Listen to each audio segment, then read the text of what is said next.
A palavra de Deus tem sido confirmada através de algumas mensagens que os irmãos deixaram aqui, em Mateus capítulo 24, versículo 3.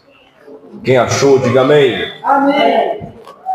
No Monte das Oliveiras, achava-se Jesus assentado, quando aproximou-se dele os discípulos em particular, e lhe pediram, dizendo: quando sucederão essas coisas?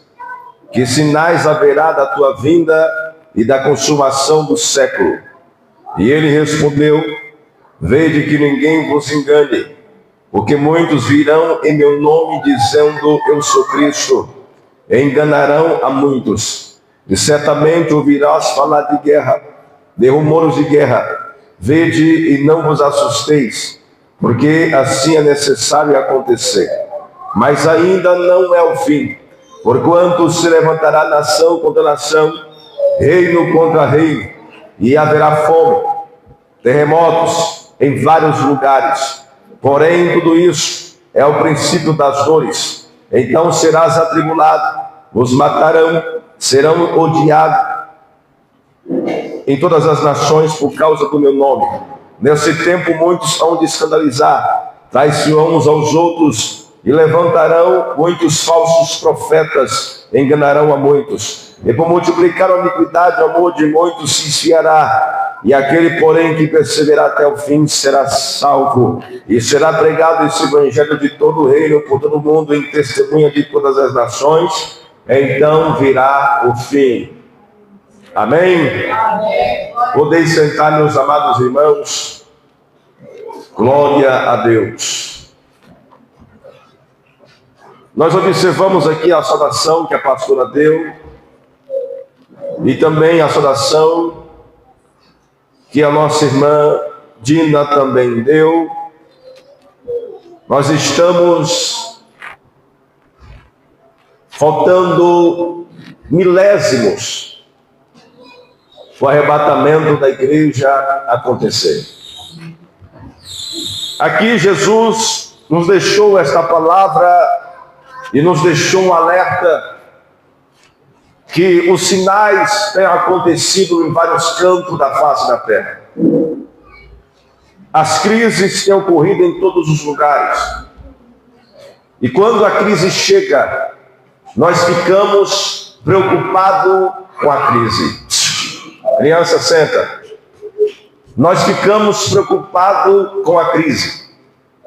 Quando a crise chega em vários setores, e esses setores não importam para nós, a gente não liga, porque são setores que a gente não importa, não faz sentido o porquê da gente estar preocupado.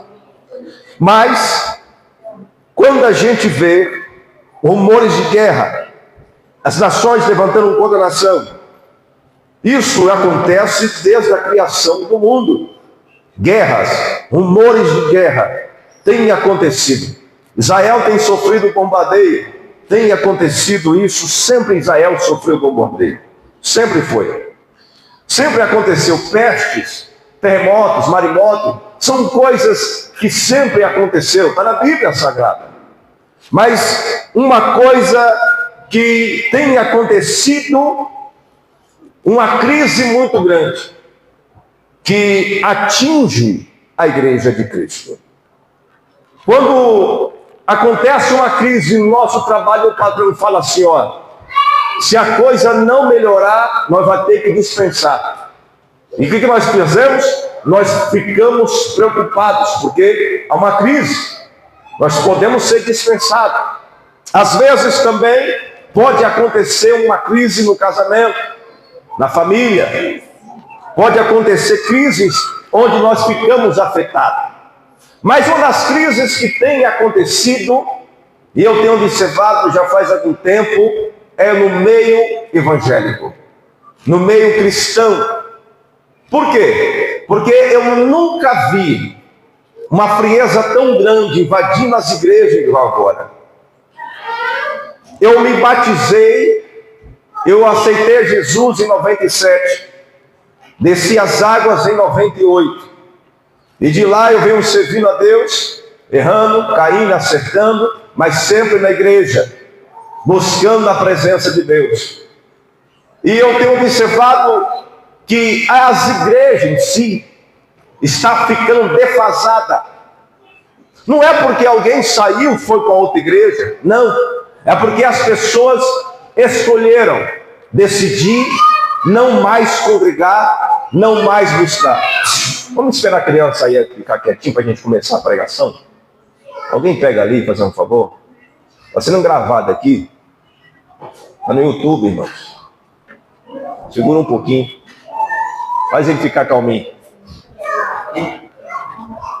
Nós observamos aqui que nós estamos numa crise muito grande. E esta crise tinha atingido a igreja. Observa. Quantas pessoas que você conhece que não está mais na presença de Deus. Não está na igreja A, não está na igreja B, não está na igreja C. Estão longe do Evangelho de Cristo. E quando eu observo essas coisas, isso entristece o nosso coração da tal maneira que a gente chega a um ponto de olhar para Deus, parece que eu estou só, como Elias estava só. Elias, uma certa feita, ele depressão, desanimado da vida, e falou: Deus, eu quero morrer, porque não é possível que só eu estou na tua presença. Todo mundo abandonou a fé, todo mundo desviou da sua presença, só eu estou só. Elias se sentiu só. E quando eu olho para a geração que está acontecendo hoje, que no meio cristão que conduz hoje, já não é mais a mesma igreja.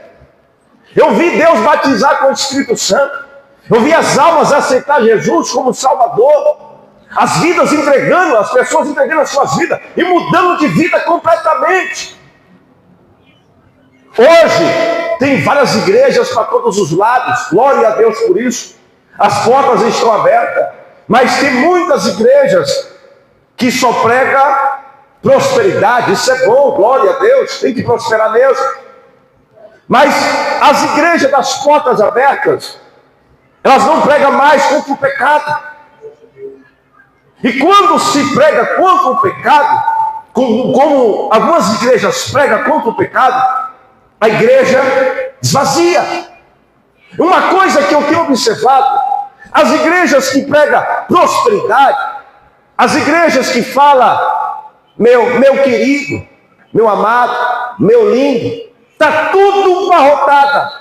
As igrejas que entregam revelações, Deus está falando aqui que tem um RG assim, assim, número tal, estão abarrotadas. Mas quando se prega a palavra de Deus, converta a sua vida, toma vergonha na sua cara, fica assim magoado, não vai na igreja, desvia, não quer mais compromisso com Deus. E aí, você encontra alguém por aí desigrejado, e esse alguém desigrejado fala: eu não vou para a igreja, eu saí da igreja por causa do fulano que falou tal coisa, por causa do ciclano que falou tal coisa. E aí, você observa que as pessoas não estão firmadas em Cristo. Não foi fulano que morreu na cruz, não foi ciclano que morreu na cruz, foi Cristo que morreu na cruz. E se a gente não tiver cuidado, a gente desvia por causa das pessoas.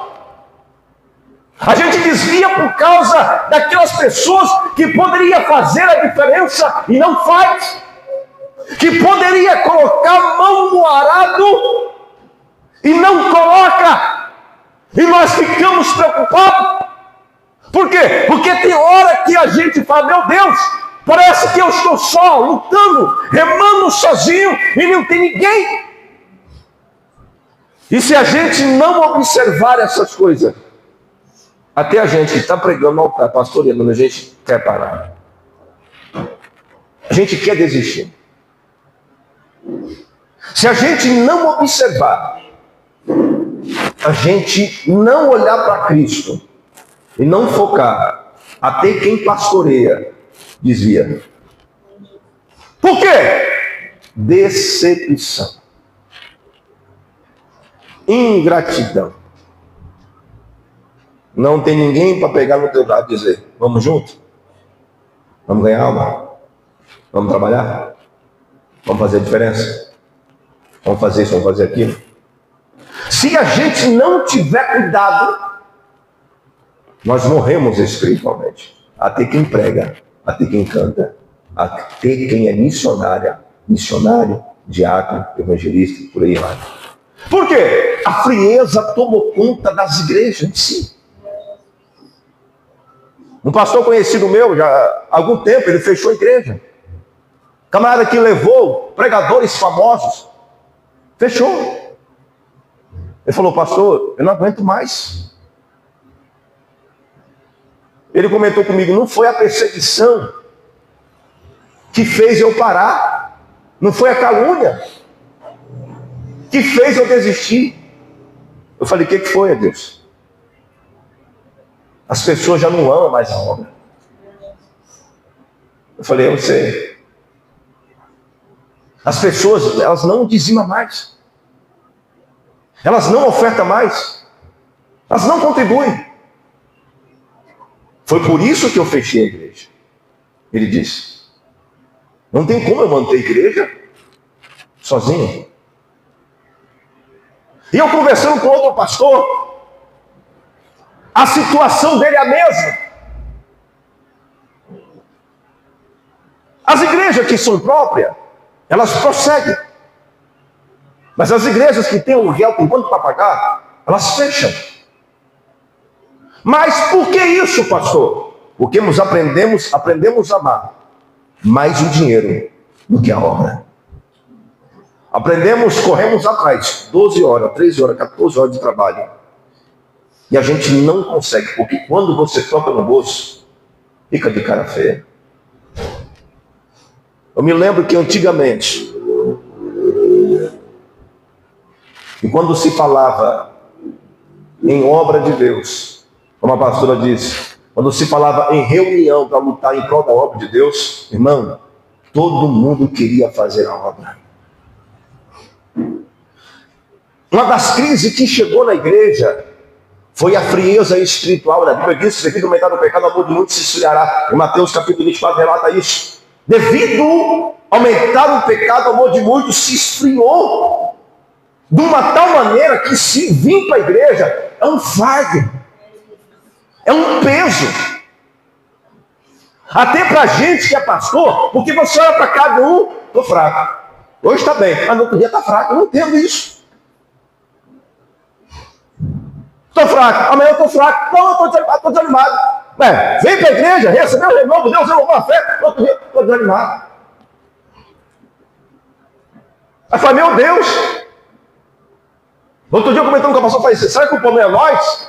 Nós que somos o problema? Aí eu olhei para a igreja B, olhei para a igreja C, olhei para a igreja D. Eu falei, está lá. 3, 5, 4 pessoas. Mas os crentes não estão em outro lugar. Não, estão em casa. Por quê? Porque eu estou com um problema lá no serviço. Porque eu estou com um problema ali. Eu estou com um problema aqui. Mas e aí? O que Deus tem a ver que você está com algum problema em qualquer lugar? Deus é o que para você? Ele é um ser que você só usa de vez em quando? Ou é um ser qualquer? Que, ele entende o meu coração, pastor. Ele sabe a minha necessidade. Ele sabe que você é incrédulo. Ele sabe que você não tem mais compromisso com ele. Ele sabe disso. Nós cantamos, tu és fiel, Senhor. Sim, ele é. Mas a pergunta é, você é fiel? Tu és fiel, tu és fiel. Realmente, ele é fiel. A palavra dele permanece fiel. Mas a pergunta é, se Jesus voltar para mim ou para você hoje aqui, será que você está pronto para subir? Ou será que você está culpado demais com as coisas dessa terra? Que não tem tempo mais. Sua vida é muita correria, você corre demais. Não tem tempo para Cristo. Eu vivi um tempo, irmã Elaine, onde nós tínhamos culto todos os dias. Eu pastoreei uma igreja que tinha culto todos os dias. O único dia de folga que eu tirava, um dia de folga era na segunda-feira. Terça-feira culto, quarta-feira culto, quinta-feira culto, lá estava eu, todos os dias. Eu estava aqui no altar e pensando comigo, vou tirar o culto de quinta-feira. Por quê? Porque quinta-feira está vindo 2, 3 pessoas. Mas eu pensei comigo, se eu tiro de quinta-feira, logo, domingo, eu vou ter que tirar também. Porque os crentes não querem saber de ir para a igreja também no domingo. Conclusão, a porta da igreja se fecha. Por quê? Porque está todo mundo cansado. Entendemos? Compreendemos? Mas e aí? Deus entende? Pastor, estou cansado, estou fadigado, trabalhei o dia inteiro. Tá bom, mas e aí? Deus está compreendendo isso aí? A gente vive um tempo onde nós não podemos nem pegar a palavra mais da forma que tem que ser pregada. Escolher a mínima palavra possível, porque senão vou desviar da igreja. A palavra de Deus, ela é dura. Jesus, ele é duro. Jesus, ele falou uma certa feita daqueles que estão ali ao seu redor. Olha, vou dizer uma coisa para vocês. Quem não abandonar pai e mãe por amor de mim, não é digno de mim. Quem não deixar a esposa ficar de mim, não é digno de mim.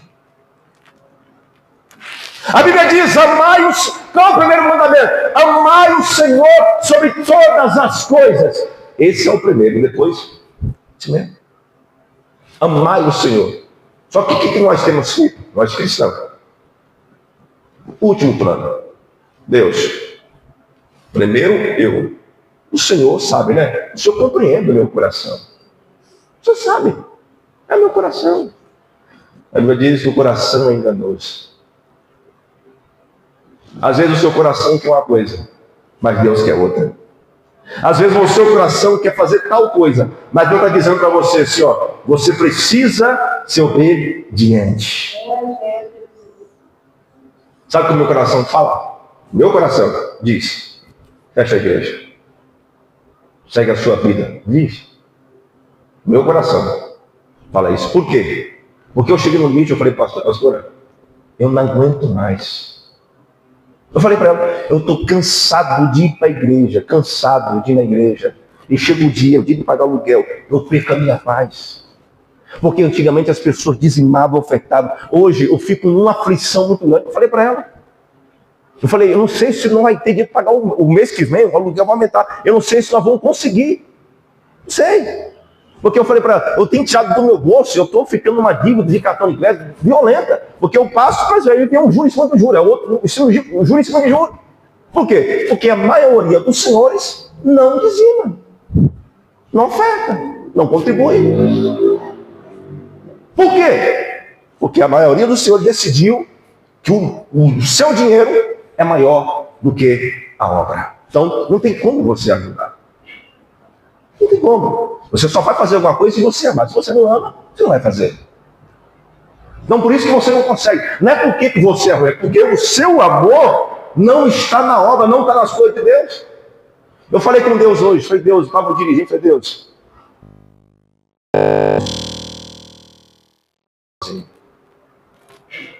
Propagaria. Mas não, porque eu não aguento mais me humilhar e pedir para o povo. Dá tanto. Não, isso é uma coisa simples. Cada um já sabe o seu papel. Sou crente, é crente. Dizimista, não. Fiel, ofertante, contribuinte. É assim. O que é um culto? O culto você leva uma oferta. O culto você leva a sua glória, você dá o seu aleluia. Você cultua a Deus. Você oferta a Deus. É um culto. E a gente fica preocupado porque as coisas estão acontecendo por aí, e se a gente não tiver cuidado, a gente desvia. Por quê? Porque a gente olha para um, olha para outro, olha para um, olha para outro, e simplesmente não está nem aí com a obra de Deus, não liga. A pergunta é, quantas almas você tem ganhado na obra? Quantas pessoas você tem evangelizado por aí? Diariamente. Eu evangelizo sempre 3, 4 pessoas, diariamente. Eu não sei se vai para a igreja A, se vai para a igreja B, não importa. Eu tenho evangelizado diariamente. Hoje eu peguei um grupo de jovens, e estava vendo uma festa que teve aí na rodovia.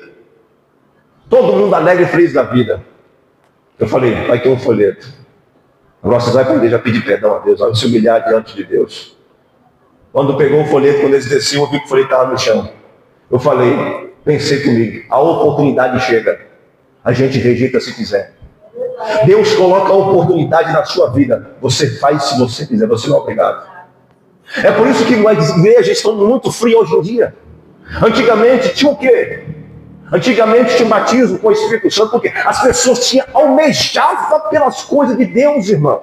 Irmão, quando chegava na época das férias, quem é jovem, faz tempo na igreja, igual o nosso irmão ali de Ato, está mais tempo na igreja, sabe? Quando chegava a época de férias, irmão, toda a mocidade estava na igreja, porque estudava à noite. Então, férias, todo mundo na igreja.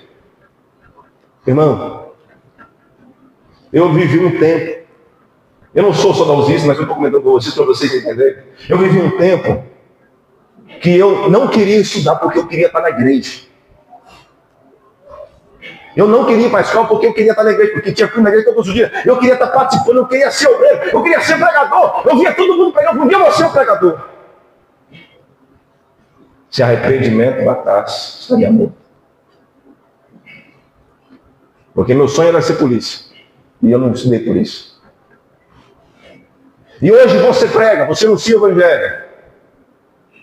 E simplesmente, o que você aguenta?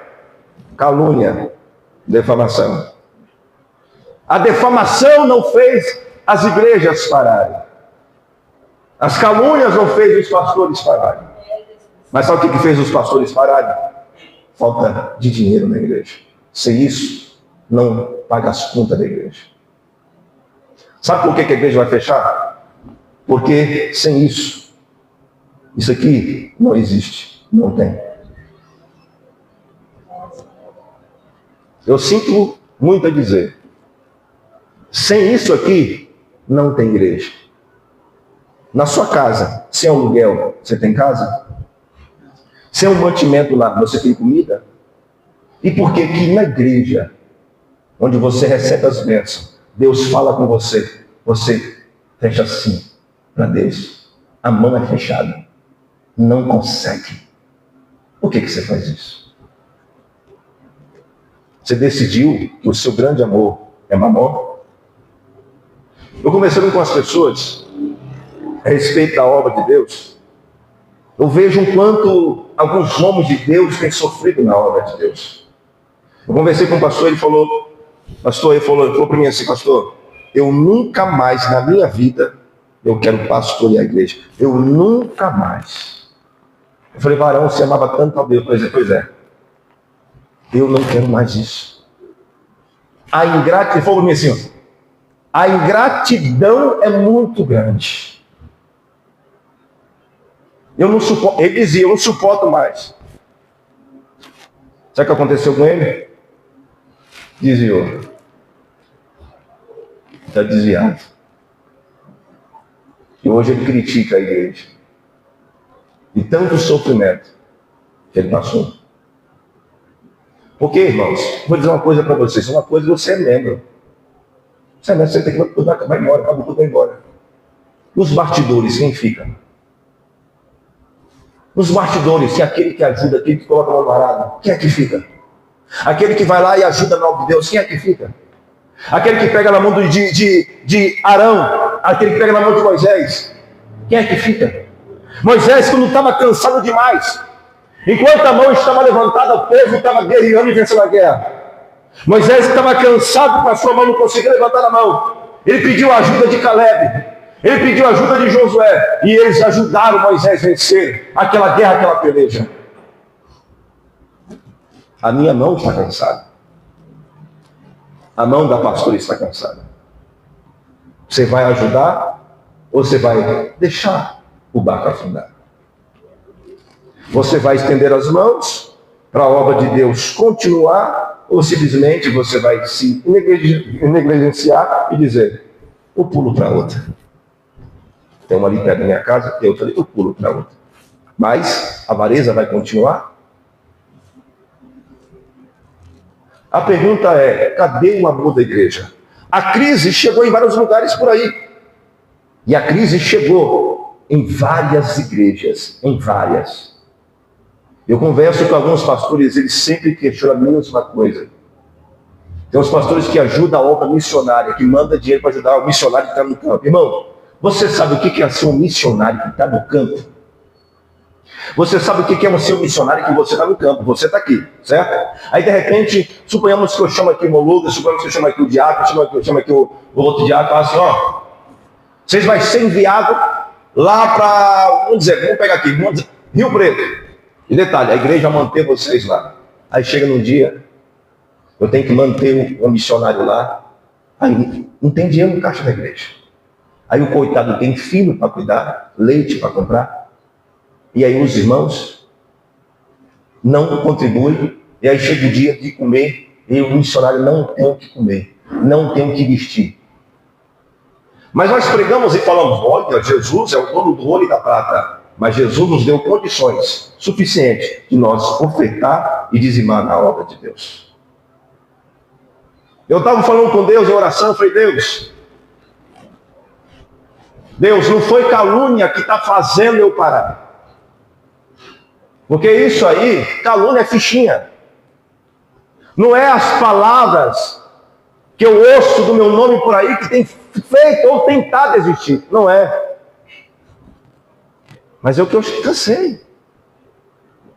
Eu não tenho como mais tirar da onde não tem para manter isso aqui. Por quê, pastor? Porque alguns, louvado seja Deus, dizima, outros não. 3, 4, 5, dizima, outros não. E aí, chega num dia, a conta não fecha. E aí, se você bate na igreja e fala, não, vamos dizimar. Tem uma vez aqui que eu fiquei tão revoltado, eu fechei a porta. Eu falei, vamos fechar a porta, né, irmão Lucas? Estava aqui, irmão Lucas. Tem uma pessoa que nunca mais veio na igreja. Pulou para outra igreja.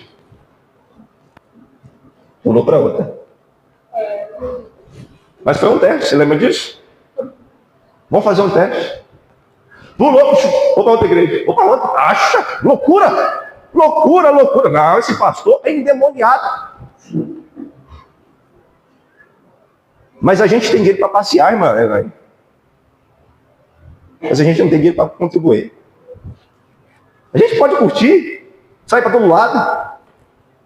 A pastora me levou para comer pizza quarta-feira. Quinta. Ela que pagou, viu? Dia dos namorados. Então você vê a luta que é. Quando você olha para Israel, você vê a crise acontecendo lá. Você vê os presidentes falando a respeito de guerra, uma possível terceira guerra mundial. Não, eu não estou nem aí com guerra. Não estou nem aí com guerra. Isso está na Bíblia. A minha preocupação é com a crise que acontece no meio das igrejas em si. Não é só aqui, em vários lugares. Crise. Igrejas barrotadas. Outro dia eu conversando com um obreiro, ele falou, pastor, na igreja do fulano de tal, 40 membros saiu. 40, pastor. Houve uma divisão. 40. Falei, meu Deus do céu. Aí eu falei assim, pastor, na igreja do ciclano de tal, lá em Rio Preto, lá, sabe aquela igreja lá que tinha mais de 1000 pessoas? Pois é, hoje, você chega lá tem 50. E você acha que esses crentes pulou, foi para outra igreja? Não, escolheram ficar em casa. Por quê? Porque servir a Deus em casa está mais cômodo. Mas eu sou crente, louvado seja Deus, mas eu não preciso da igreja. Para que congregar? Não precisa deles, eu sou crente. Dá licença que eu sou crente. Aí você congrega onde? Então, eu vou de vez em quando por aí. Você congrega onde? Então, quem é seu pastor? Como é que você vai chegar no céu sem pastor? A Bíblia diz que o pastor vai ter que dar conta das suas ovelhas. Sabe como é que você vai chegar lá? Como é que você vai chegar no céu sem um pastor? Sem alguém que conduz você ao caminho? Ou você é o bichão? Nós estamos vivendo numa crise espiritual tão grande, que está aqui em Mateus, que eu nunca vi na minha vida, faz mais de 30 anos, 27 anos que eu sirvo a Deus, e eu nunca vi uma crise como essa. Eu nunca vi, irmãos. Quem está na igreja faz muito tempo sabe disso. Missionário da Sueli, meus irmãos lá atrás. Quem está muito tempo na igreja sabe como é que é. Eu nunca vi um negócio como esse. Onde você tem que simplesmente pedir pelo amor de Deus para as pessoas virem para a igreja. Tem umas pessoas que eu pegava aqui antigamente, não está mais aqui no ministério. Você buscava na porta, levava, ligava o ar-condicionado, ainda por cima reclamava porque o ar-condicionado não estava gelando direito. Buscava, levava. Não, ô pastor, não está gelando. Reclamava. Corre demais, corre demais. Falei, eu tenho que correr porque eu tenho que buscar outras pessoas para o culto. Corre demais. E você está aqui, ó. Vamos para a igreja, bichinho de Jacó. Vamos. Você quer que eu pague um lanche para você ir para a igreja? Você quer? Eu vou pagar um lanchinho para você ir para a igreja. Vamos. Aí a pastora, quantas vezes já é o dinheiro da boca. A pastora fez, eu lembro que a pastora pagou, trabalhou, fez progressiva e ajudou uma pessoa aqui na igreja, que não está aqui mais no ministério. Foi lá e deu o dinheiro para pagar a luz, a pessoa, para ajudar a pessoa na luz, tirou da boca. Porque a gente não conseguiu levar uma cesta, não conseguiu dar mais coisa, e a pessoa difamou, porque queria a energia paga, mas uma cesta e duas cestas mais para a igreja. Eu falei, rapaz, eu vou arranjar uma igreja onde o pastor faz essas coisas por mim, meu camarada. Onde paga a minha energia, me dá a cesta básica e dá um detalhe. Se não entregar para mim, vou reclamar. Nós estamos vivendo um tempo, irmãos, que nós, como obreiros, eu falo obreiros, como pastores, nós estamos a ponto, igual Elias. Eu falei para a pastora, ela falou, por que você está com essa cara feia? Eu falei para ela, não quero ir para a igreja. Eu falei, não quero ir para a igreja. Eu não quero. Não, mas você tem que ir, porque eu não sei o quê. Eu falei, eu cansei.